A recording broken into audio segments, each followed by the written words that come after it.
भक्ति का अर्थ और उसका प्रभाव।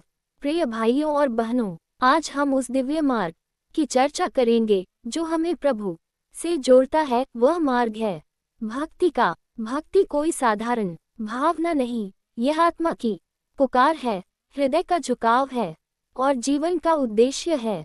भक्ति क्या है? भक्ति का अर्थ है पूर्ण समर्पण। जब मनुष्य अपना अहंकार छोड़कर ईश्वर के चरणों में आत्मसमर्पण करता है, तब वह सच्चे अर्थों में भक्त बनता है। भक्ति में ना कोई तर्क होता है, ना शर्तें। भक्ति केवल प्रेम जानती है, निश्चल, निर्मल और निरपेक्ष प्रेम। श्री कृष्ण गीता में कहते हैं, पत्रम पुष्प फलतोय यो मे भक्त्या प्रयच्छति तदहम भक्त्युपृतम अश्नामि प्रयतात्मनः। अर्थात जो कोई श्रद्धा से मुझे पत्र, पत्ता, पुष्प, फूल, फल या जल भी अर्पित करता है, मैं उसे प्रेमपूर्वक स्वीकार करता हूँ। भक्ति का प्रभाव क्या होता है?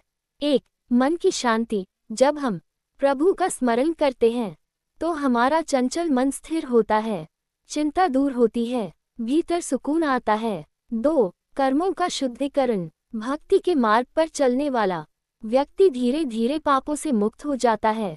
3. सच्चा आनंद। संसारिक सुख क्षणिक है, लेकिन प्रभु की भक्ति में जो आनंद है वह शाश्वत है। भक्ति कैसे करें? नाम स्मरण करें, हर समय प्रभु का नाम लीजिए। राम, कृष्ण, शिव, दुर्गा, जो भी आपका इष्ट हो।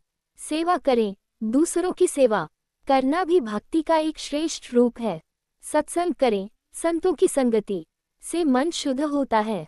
कथा और कीर्तन सुने, इससे भाव जागता है, हृदय पिघलता है। अंत में एक छोटी सी कहानी। एक बार एक गरीब स्त्री रोज तुलसी दल लेकर भगवान विष्णु को अर्पित करती थी। लोग उसका मजाक उड़ाते थे कि तुलसी से क्या होगा, लेकिन जब भगवान ने उसे वरदान दिया तो सब चकित रह गए। प्रभु ने कहा, उसने मुझे प्रेम से दिया है, इसलिए मुझे सबसे प्रिय है। निष्कर्ष, भक्ति में शक्ति है। ये हमें संसार के बंधनों से मुक्त कर प्रभु के चरणों तक पहुंचाती है। इसलिए आइए जीवन में भक्ति को स्थान दें, प्रभु को अपना बना लें, क्योंकि वही हमारे सच्चे साथी हैं। हरि ओम। जय श्री राम।